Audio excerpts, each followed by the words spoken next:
11th class maths की book का solution हम आज से स्टार्ट कर रहे हैं, जिसमें फर्स्ट चैप्टर से पढ़ना स्टार्ट करेंगे, जिसका नाम है सेट या समुच्चय। तो लैंग्वेज आपको दोनों मिल जाएंगी, जो भी नोट्स हम लिखेंगे उसमें। अभी आपको समझना है कि सबसे पहले सेट क्या होता है, क्योंकि नया टॉपिक है, इससे पहले आपने ये टॉपिक पढ़ा नहीं है 10th क्लास तक, तो जस्ट बेसिक से समझना है। तो इंट्रोडक्शन आप पढ़ सकते हैं इसका, और जो हमारे काम की चीज़ है वो है सेट एंड देयर रिप्रेजेंटेशन, कि सेट क्या होता है और उसको किस तरह से रिप्रेजेंट किया जाता है। तो सबसे पहले तो आप सेट को समझेंगे, जिसमें जो हमारे जो एक इम्पॉर्टेंट लाइन है इसकी, कलेक्शन ऑफ ऑब्जेक्ट्स। तो ये इससे आप जो है वो सेट को हमको यहाँ से डिफाइन कर सकते हैं कि कलेक्शन ऑफ ऑब्जेक्ट, यानी कि किसी भी आंकड़ों का जो समूह होता है, यानी कि कुछ ऑब्जेक्ट्स हैं उसको हमने एक साथ कलेक्शन करके लिखा हुआ है या एक साथ कलेक्ट करके लिखा हुआ है। अब वो कलेक्शन होगा कैसा, उस की बात करेंगे कि कलेक्शन कैसा भी हो सकता है, लेकिन कुछ कंडीशन भी अप्लाई होनी चाहिए उस पर, या कुछ वहाँ पे उसकी कुछ प्रॉपर्टीज़ भी होती हैं क्या, कि कलेक्शन इसी टाइप का होना चाहिए। तो उस कलेक्शन की बात करेंगे कि कलेक्शन जैसे नॉर्मली लाइफ में हम बात करें तो कैसा कलेक्शन, कि such as a pack of cards, यानी कि पत्तों का जो समूह होता है, ताश के पत्तों का समूह, कि मीन्स पत्ते हैं 52 पत्ते हैं, लेकिन हम उसको एक वर्ड से डिफाइन कर सकते हैं कि अ पैक ऑफ कार्ड्स, मीन्स उस पूरे पैक में जितने भी हैं वो सारे कार्ड्स हैं। यानी कि जो नंबर्स हों उनकी एक पर्टिकुलर कैटेगरी होनी चाहिए, यानी कि ऐसे नहीं कि कुछ भी कलेक्शन है, अलग अलग कैटेगरी से नहीं होना चाहिए। अ क्राउड ऑफ पीपल्स, यानी भीड़ में से कुछ लोग, भीड़ का हिस्सा जो है, तो वो किसका कलेक्शन है, पीपल्स का। और अ क्रिकेट टीम, तो मेंबर्स का कलेक्शन है, लेकिन सारे मेंबर्स किसके हैं, क्रिकेट टीम के। तो ये तो जनरल लाइफ की बात हो गई। मैथमेटिकल वे में अगर हम बात करते हैं तो यहाँ पे आप देख सकते हैं कि cross collection for example of natural numbers, natural numbers का कलेक्शन। नेचुरल नंबर्स जानते हैं, नेचुरल नंबर्स जो नंबर्स 1 2 3 नंबर्स का जो डिवाइडेशन है वो आपको पता होना चाहिए। नहीं पता है तो इस वीडियो के डिस्क्रिप्शन में एक लिंक आपको मेंशन कर दिया जाएगा, वहाँ पे आप जाके, और जो अगर आपको संख्याओं का विभाजन नहीं आता है कि संख्याएं किस किस तरह से डिवाइड होती हैं सारी, तो वो आप पढ़ सकते हैं। ज़रूरी आपको आना चाहिए कि नेचुरल नंबर्स, क्योंकि अब जब 11th क्लास में पढ़ेंगे तो आपको डिटेल इस तरह से लिखा नहीं मिलेगा हर चीज़ का, कि यहाँ पे अब आप को लिखा है नेचुरल नंबर्स, मीन्स अब आपका ये बेसिक नॉलेज में होना चाहिए कि नेचुरल नंबर्स क्या होते हैं। जैसे यहाँ पे लिखा है प्राइम नंबर्स, तो मीन्स अब आपको पता होना चाहिए क्या होते हैं प्राइम नंबर्स। यहाँ पे लिखा है ऑड नेचुरल नंबर्स, तो ये सब चीज़ें जो है ना वो आपके अब बेसिक में होनी चाहिए। तो नहीं है तो कोई प्रॉब्लम नहीं है, आप जाके और पढ़ सकते हैं कि नंबर्स का क्लासिफिकेशन जो है वो किस तरह से किया जाता है। तो नेचुरल नंबर्स होते हैं 1 2 3 एंड सो ऑन, इस तरह से जो नंबर्स चलते हैं 1 से स्टार्ट होके और आगे अनंत तक जो नंबर्स चलते हैं वो नेचुरल नंबर्स होते हैं। पॉइंट्स हैं, प्राइम नंबर्स हैं, तो इस तरह का नंबर्स का एक कलेक्शन है जिसकी एक पर्टिकुलर प्रॉपर्टी है। तो उस टाइप का जो कलेक्शन है उसको हम सेट से मतलब सेट के अंदर उसको रख सकते हैं। और उसके अलावा कुछ कलेक्शन इसमें यहाँ पे दिया हुआ है कि following collection we examine for the following collection, कि इनकी बात करते हैं कि ये सेट के अंदर आ सकते हैं कि नहीं। कि odd natural numbers less than 10, यानी कि 10 से छोटी विषम संख्याएं, ऑड नंबर्स विषम संख्याएं। तो 10 से छोटी विषम संख्याएं 1 3 5 7 एंड 9। तो एक पर्टिकुलर सेट है कि 5 नंबर्स का, और जो है वो नंबर हम काउंट कर सकते हैं और एक डिफ़ाइन कर सकते हैं उसको, कि जो भी कलेक्शन होगा उसको एक डिफ़ाइन करने का तरीका होना चाहिए, कि ऐसा नहीं कि कलेक्शन है और उसका कोई डेफिनेशन ही नहीं बन रहा है, या किसी भी पर्टिकुलर पर्सन की चॉइस पे अगर कलेक्शन चेंज हो जाता है तो वो सेट नहीं होगा। तो डेफिनेशन की बात करें तो यहाँ पे आप बाकी के एग्जांपल देख सकते हैं। द रिवर्स ऑफ इंडिया, कि इंडिया की जितनी भी रिवर्स हैं उनका set. The vowels in the English alphabet namely AEIOU, जो इंग्लिश के अल्फ़ाबेट्स हैं, वोवल्स हैं। और various kinds of triangles, triangles का भी एक पर्टिकुलर फॉर्म होता है, तो जिनको हम अलग अलग नाम दे के लिख सकते हैं। और प्राइम फैक्टर्स ऑफ 210 कि 210 के अभाज्य गुणनखंड है ये। And solution of x² - 5x + 6 = 0, ये क्वाड्रेटिक इक्वेशन का सॉल्यूशन है 2 और 3, जिसको हम एक सेट के रूप में लिख सकते हैं। तो यहाँ पे आप देखेंगे ये सब जो है ये सेट के एग्जाम्पल्स हैं, या सेट को समझने का एक बेसिक है कि किस तरह से सेट जो होता है वो कलेक्शन ऑफ ऑब्जेक्ट्स है। यानी कि कोई भी एक पर्टिकुलर किसी कैटेगरी से जो हमने सूचनाएं उठाई हैं या आंकड़े उठाए हैं, जिसको हम परिभाषित करके लिख सकते हैं। तो हिंदी में कहेंगे तो सुपरिभाषित वस्तुओं का संग्रह समुच्चय कहलाता है। हिंदी में सेट को समुच्चय कहते हैं।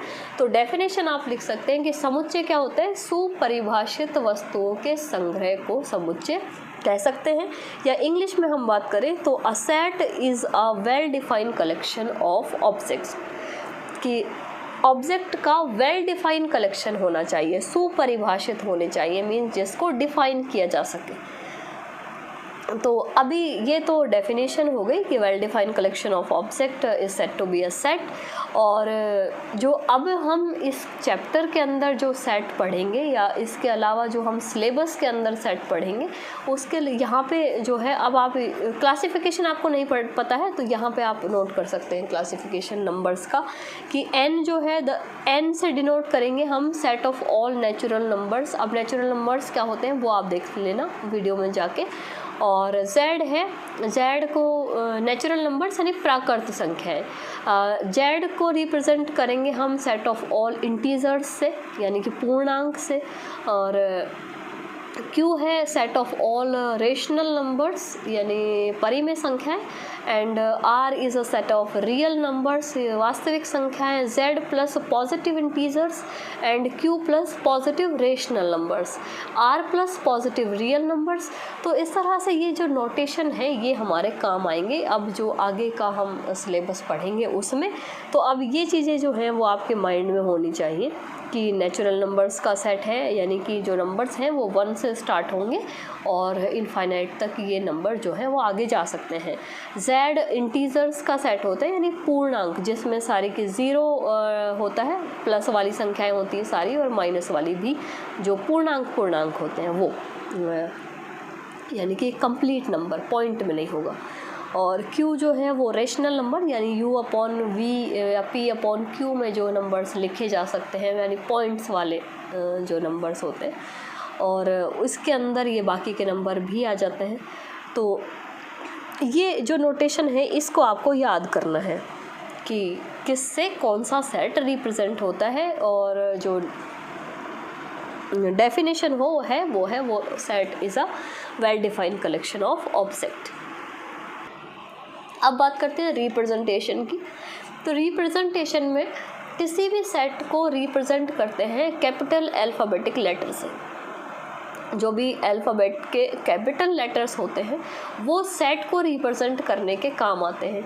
उस सेट के अंदर जितने भी मेंबर्स होते हैं या जितने भी उसके एलिमेंट्स होते हैं, उन एलिमेंट्स को रिप्रेजेंट करते हैं हम स्मॉल अल्फ़ाबेटिकल नंबर से। जो यहाँ पे अल्फ़ाबेटिकल लेटर है, अल्फ़ाबेटिकल लेटर्स से।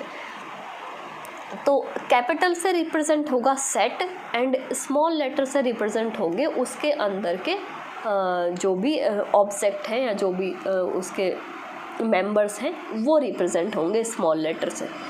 ठीक है, तो ये रिप्रेजेंटेशन हो गया। रिप्रेजेंटेशन के 2 टाइप होते हैं, तो ये तो ध्यान रखेंगे आप कि कैपिटल लेटर से हम सेट को रिप्रेजेंट करते हैं और सेट के मेंबर्स को स्मॉल लेटर से रिप्रेजेंट करते हैं। उसके बाद में 2 जो मेन चीज़ें जो आपको लिखनी है वो मैं बताती जा रही हूँ कि क्या क्या लिखना है आपको। और नेक्स्ट है, there are 2 methods of representing a set, कि 2 मेथड होते हैं, एक होता है रोस्टर फॉर्म और एक होता है सेट बिल्डर फॉर्म। तो रोस्टर फॉर्म और सेट बिल्डर फॉर्म कैसे होते हैं, तो इसको आपको समझना है डिटेल से कि तो रोस्टर फॉर्म के अंदर जो है वो आप देख सकते हैं कि in roster form the order in which the elements are listed in immaterial thus the above set can also be represented as 1 3 7 21 2 6 14 42। इसका मीनिंग क्या है कि जैसे कोई सेट है कि कोई एक पर्टिकुलर नंबर है और उसके जो भी फैक्टर्स हैं, फैक्टर की बात कर रहे हैं कि उसके गुणनखंड, कि कोई भी एक नंबर है उसके जितने भी गुणनखंड बन सकते हैं वो सारे गुणनखंड का एक सेट बनाया हमने और उसको इस कर्ली ब्रैकेट के अंदर कॉमा लगाते हुए बंद कर दिया। तो इसके अंदर उस सेट के सारे मेंबर्स लिख दिए हैं। ये ध्यान रखना है कि जब किसी भी सेट के सारे नंबर्स को हम सेट में इस कर्ली ब्रैकेट के अंदर लिख देते हैं पर्टिकुलर अलग अलग जो अल्फ़ाबेटिकल लेटर से लिख रहे हैं या जो भी हमारे पास सेट है उसका जो भी टाइप है उसके अंदर जो नंबर आ रहे हैं उससे लिख रहे हैं, तो जो अलग अलग एलिमेंट सारे एलिमेंट्स को शो करके और हम कर्ली ब्रैकेट के अंदर बंद करके अगर लिखते हैं तो ये रोस्टर फॉर्म होता है कि the set of all vowels in English. तो अल्फ़ाबेट्स, जब ये ऑल वोवल्स 5 ही वोवल्स होते हैं और 5 वोवल्स हमने इस कर्ली ब्रैकेट के अंदर कॉमा लगाते हुए बंद कर दिए। नेक्स्ट है the set of odd natural numbers is represented by 1, 3, 5 and dot dot dot. यहाँ पे ये जो डॉट्स रिप्रेजेंट करते हैं कि ये जो नंबर्स हैं ये इसी ऑर्डर में कंटिन्यूस इनफाइनाइटली चलते रहेंगे, क्योंकि जो नंबर्स हैं वो इनफाइनाइट नंबर्स हैं और ऑड नंबर्स अब इसी तरह से चलते रहेंगे क्योंकि लास्ट लिमिट कुछ सेट नहीं की है कि कहाँ तक हमको जाना है। तो ये नंबर्स जो है वो इसी तरह से एक के बाद एक चलते रहेंगे और मीन्स हर नंबर को, हर सेट के हर मेंबर को हमने यहाँ पे इस ब्रैकेट के अंदर शो किया है। तो ये शो करने का जो तरीका होता है ये रोस्टर फॉर्म होता है। और जो दूसरा है सेट बिल्डर फॉर्म, उसके लिए आपको क्या करना है कि एक तो यहाँ पे देख सकते हैं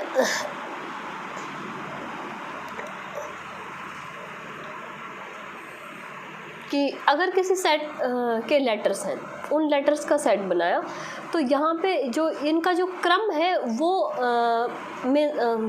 जो है वो ज़्यादा मायने नहीं रखता है कि मीन्स हम एलिमेंट्स को किसी भी क्रम में लिख सकते हैं, उससे कोई फ़र्क नहीं पड़ेगा कि आप जो क्रम यहाँ पे लिखा है उसी क्रम में लिखने, लेटर्स आप किसी भी क्रम में लिख सकते हैं। और जो सेट बिल्डर फॉर्म जो होता है उसके लिए आप इसको समझ सकते हैं। सेट बिल्डर फॉर्म क्या होता है कि एक पूरा सेट है, उसका एक एलिमेंट हम रिप्रेजेंट करेंगे, वो भी किसी भी वेरिएबल के थ्रू, यानी किसी भी अल्फ़ाबेटिकल लेटर के थ्रू। कि ये एक अल्फ़ाबेटिकल लेटर लिख दिया कि ये सेट है, ये इसका एलिमेंट है। अब इस एलिमेंट की प्रॉपर्टी क्या है, उस प्रॉपर्टी को लैंग्वेज में लिखना है। जैसे यहाँ पे आप देखेंगे कि ये सेट ऑफ वोवल्स है, कि जैसे यहाँ पे लिखा था ये वोवल्स का ही सेट ये भी है, वोवल्स का ही सेट ये भी है। वहाँ पे वोवल्स एक एक करके लिख के शो किए हैं और यहाँ पे उस वोवल को एक हमने अल्फ़ाबेटिकल लेटर से लिखा और उसकी प्रॉपर्टी लिख दी साथ में कि ये एक्स क्या है, ये एक्स इंग्लिश अल्फ़ाबेट का वोवल है। तो ये दोनों में डिफरेंस है कि रोस्टर फॉर्म में हम एलिमेंट्स को लिखते हैं सबको और सेट बिल्डर फॉर्म में हम एलिमेंट को रिप्रेजेंट करने के लिए एक लेटर लेते हैं, उस लेटर की या उस एलिमेंट जो सेट के जितने भी एलिमेंट्स हैं उसकी प्रॉपर्टी डिफाइन करते हैं यहाँ पे। तो ये दो तरीके हैं, ये जो इसका रिप्रेजेंटेशन हो गया। और एग्जांपल देख सकते हैं इसके कि जैसे यहाँ पे लिखा है x is such that x is a natural number which divides 42, यानी कि ये x जो है वो नेचुरल नंबर है, प्राकृत संख्या है। और कौन सी प्राकृत संख्या है, जो 42 को डिवाइड करती है। अब 42 को कौन कौन से नेचुरल नंबर डिवाइड करते हैं, वो सारे नेचुरल नंबर इस सेट के अंदर आएंगे। और यहाँ पे y is a vowel in the English alphabet. अब यहाँ पे वही A-E-I-O-U वाला सेट है ये, कि वोवल्स का सेट है इंग्लिश अल्फ़ाबेट के अंदर 5 वोवल्स हैं और वो उसको रिप्रेजेंट कर रहा है ये y। जैसे नेक्स्ट जो है Z is an odd number, odd natural number. तो जैसे यहाँ पे लिखा था जस्ट ये वाला सेट है ये, कि 1 3 5 7 9 11 इस तरह से ये कंटिन्यूस नंबर चलेंगे। ऑड नंबर्स हैं, ऑड नेचुरल नंबर्स, और उन्हीं ऑड नेचुरल नंबर्स को यहाँ पे प्रॉपर्टी से डिनोट किया है कि ये Z है और Z is an odd natural number के। तो 2 तरीके हैं, आई होप समझ में आ गए होंगे आपको कि सेट बिल्डर फॉर्म क्या होता है और रोस्टर फॉर्म क्या होता है। उसके बाद में अब यहाँ पे हम कुछ एग्जांपल्स पे चलते हैं, कि यहाँ पे कुछ एग्जांपल हैं, आप देख सकते हैं कि write the solution of set of equation x² + x - 2 = 0 in roster form. अब रोस्टर फॉर्म माइंड में रखना है कि जो एलिमेंट्स आएंगे सबको कर्ली ब्रैकेट के अंदर बंद करना है। तो अब इस इक्वेशन को सॉल्व करना है। इस इक्वेशन को सॉल्व करने का तरीका यहाँ पे डिटेल में नहीं लिखना है आपको। आप देखेंगे कि the given equation can be written as. अब ये जो सॉल्यूशन का जो प्रोसेस था ना बीच का, जो सॉल्यूशन को किस तरह से हम करते हैं, कि ये जैसे इक्वेशन है x² + x - 2, तो ये क्वाड्रेटिक इक्वेशन सॉल्व करनी है। तो आप कर सकते हैं। यहाँ पे सॉल्व करने का तरीका क्या होता है कि थर्ड जो लेटर है, थर्ड नंबर जो है उसका साइन देखना है, फर्स्ट और थर्ड को मल्टीप्लाई करके लिखना है और बीच वाला नंबर देखना है। उसके बाद में 2 नंबर लेते हैं और उनको यहाँ बीच वाले की जगह मल्टीप्लाई करने पे ये आना चाहिए, फर्स्ट और थर्ड का मल्टीप्लिकेशन, और माइनस है तो घटाने पे बीच वाला नंबर आना चाहिए। ये क्वाड्रेटिक को सॉल्व करने का तरीका होता है। और नहीं तो श्रीधराचार्य वाला सूत्र लगा सकते हैं, उससे मान आ जाएगा। तो उससे हम लिखेंगे तो ये इसको ऐसे लिख सकते हैं हम 2 - 1 × x - 2 = 0। और तो ये x² + 2x - 2 - 1 है, तो 2x - x - 2 = 0। यहाँ से x कॉमन आएगा, x + 2 बचेगा। यहाँ से माइनस का 1 कॉमन आएगा, ये भी x + 2 बचेगा। फिर x + 2 कॉमन आएगा और ये x - 1 बचेगा। तो यही रिप्रेजेंटेशन देखो डायरेक्ट यूज़ किया है, x - 1 x + 2, यही आया हमारे पास, x + 2 x - 1। तो ये जो इसके 2 गुणनखंड आ गए, मीन्स जब इस इक्वेशन को सॉल्व करेंगे तो 2 गुणनखंड आएंगे, उससे x के 2 मान आएंगे। ये जो है इसके मूल या रूट्स आ गए। तो x के 2 मान आए, इसको 0 के बराबर रखेंगे तो यहाँ से आएगा x = 1, और इसको 0 के बराबर रखेंगे तो यहाँ से आएगा x = -2। तो इस इक्वेशन के 2 सॉल्यूशन हैं 1 और -2, जिसको रोस्टर फॉर्म में लिखना है। तो therefore the solution set of the given equation can be written as in roster form. Roster form में कैसे लिखते हैं कि कर्ली ब्रैकेट के अंदर दोनों एलिमेंट्स हमको कॉमा लगाते हुए लिखने हैं, ठीक है। और इसी तरह के कुछ और एग्जांपल्स हैं जिनको आप देख सकते हैं। जैसे एक ये सेट बिल्डर फॉर्म का एग्जांपल आप देख लें, कि सेट बिल्डर फॉर्म है 1 4 9 16 25।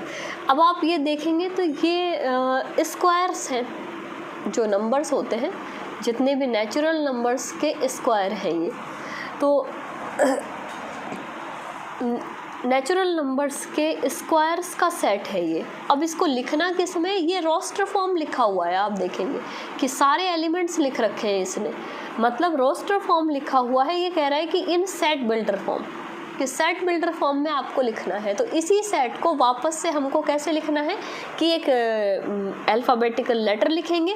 सेट को रिप्रेजेंट करने के लिए हम कैपिटल लेटर लेते हैं, इसलिए यहाँ पे कैपिटल A लिया। यहाँ पे ये x को कर्ली ब्रैकेट में लिखने के बाद में यहाँ पे हमको x की लिखनी है प्रॉपर्टीज़। मीन्स ये जो x है, मीन्स इस सेट के A के जो मेंबर्स हैं उन मेंबर्स की क्या प्रॉपर्टी है। तो जैसे यहाँ पे ये सारे स्क्वायर नंबर्स हैं, तो यहाँ पे हमने लिख दिया क्या कि x is the square of a natural number, कि x जो है वो क्या है, नेचुरल नंबर के स्क्वायर्स हैं, यानी नेचुरल नंबर के जितने भी स्क्वायर्स हैं वो सारे इस सेट के एलिमेंट्स होंगे।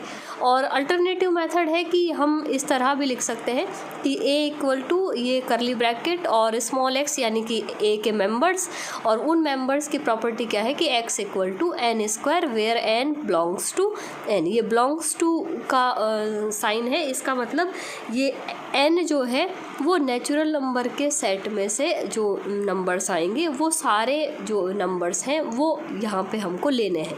उसके अलावा एक एग्जांपल और देख सकते हैं, देखो कि राइट द सेट, ये सेट जो है यहाँ पे सेट बिल्डर फॉर्म हमको लिखना है। तो यहाँ पे आप देखेंगे कि जैसे जो एलिमेंट्स हैं वो किस तरह से हैं, 1/2, 2/3, 3/4, 4/5, यानी कि ऊपर तो आप देखेंगे तो नेचुरल नंबर्स कंटिन्यू में चल रहे हैं, 1 2 3 4 5 ये सारे नेचुरल नंबर्स हैं। नेचुरल नंबर 1 से स्टार्ट होते हैं और उसके बाद में अपॉन में जो नंबर है कि डिनोमिनेटर वाला नंबर जो न्यूमरेटर वाला नंबर है उससे एक +1 है।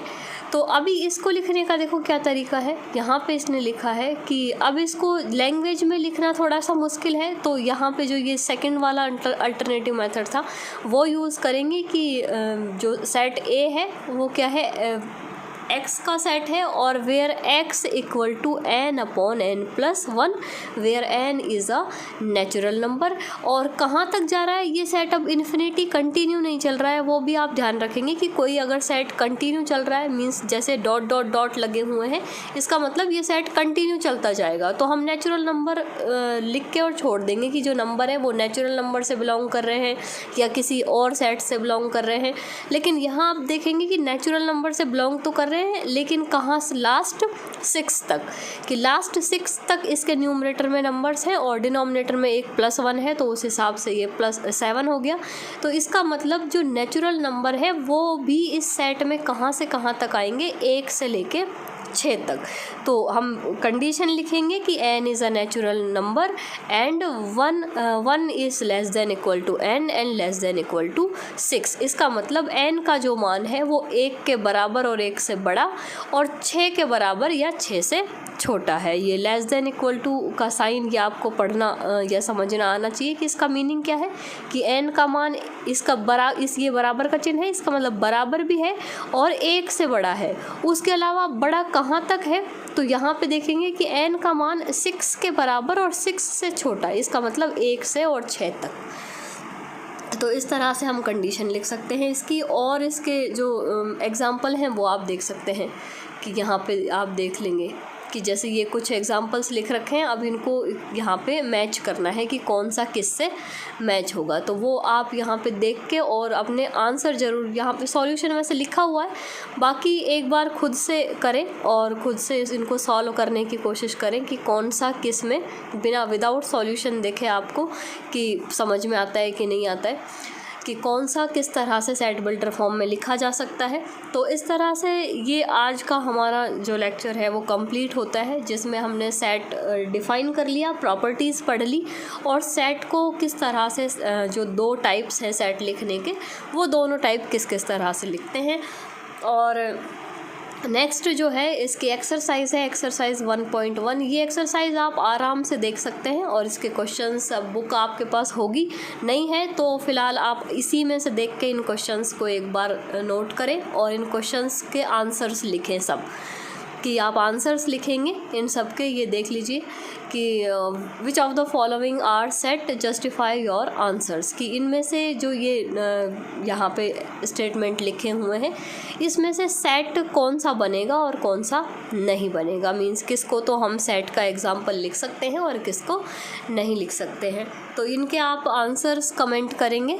और नेक्स्ट जो से देख सकते हैं बाकी दो क्वेश्चन और हैं, ये 8th और 9th यहाँ पे। और उसके बाद में ये सेकंड क्वेश्चन है कि set A equal to 1 2 3 4 5 6, insert the appropriate symbol belongs to or not belongs to in the blank space।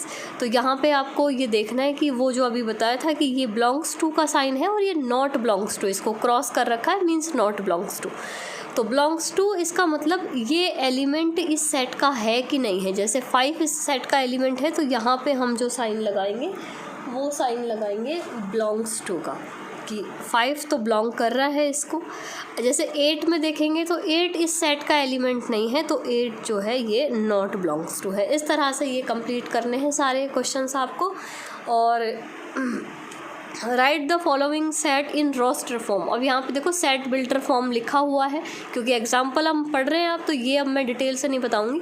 तो अब आप खुद सॉल्व करेंगे इन सारे क्वेश्चंस को। इनको आपको रोस्टर फॉर्म में लिखना है, मीन्स जितने भी एलिमेंट आएंगे सबको करली ब्रैकेट में, और इनको सेट बिल्डर फॉर्म में लिखना है। आप आराम से इनको नोट कर सकते हैं वीडियो को पॉज करके। और उसके बाद में यहाँ पे ये 5th क्वेश्चन है। 5th क्वेश्चन को देख लीजिए कि list all the elements of following set, means यहाँ पे हमको रोस्टर फॉर्म लिखना है, कि ये सेट बिल्डर फॉर्म लिखा हुआ है और रोस्टर फॉर्म लिखेंगे आप। और जो लास्ट क्वेश्चन है 6, यहाँ पे आपको ये वापस से वही मैच करना है इनको। तो ये 6 क्वेश्चन है इस एक्सरसाइज के, ये आप सॉल्व करें और सॉल्व करके अपने आंसर्स कमेंट करें, या फिर अगर आपसे नहीं होते हैं ये क्वेश्चंस, हो जाते हैं तो आप कमेंट कर सकते हैं, नहीं होते हैं या कोई सा क्वेश्चन ऐसा रह जाता है कि नहीं हो रहा है आपसे, तो वो आप व्हाट्सएप ग्रुप ज्वाइन कर लीजिए या टेलीग्राम ग्रुप ज्वाइन कर लीजिए। और वहाँ पे आपको व्हाट्सएप ग्रुप का जो लिंक है वो ज़्यादा इजी रहेगा। तो व्हाट्सएप ग्रुप का लिंक आपको इस वीडियो के डिस्क्रिप्शन में मिल जाएगा, वहाँ से आप ग्रुप ज्वाइन करके और जो भी आपकी क्वेरीज़ हैं कि जो क्वेश्चन आपसे नहीं होता है या किसी भी क्वेश्चन का अलग सॉल्यूशन चाहिए, तो वो सॉल्यूशन जो है वो आपको मिल जाएगा और इनके आंसर्स भी। ठीक है, तो मिलते हैं। अब इसका जो नेक्स्ट पार्ट है उसको नेक्स्ट वीडियो में पढ़ेंगे।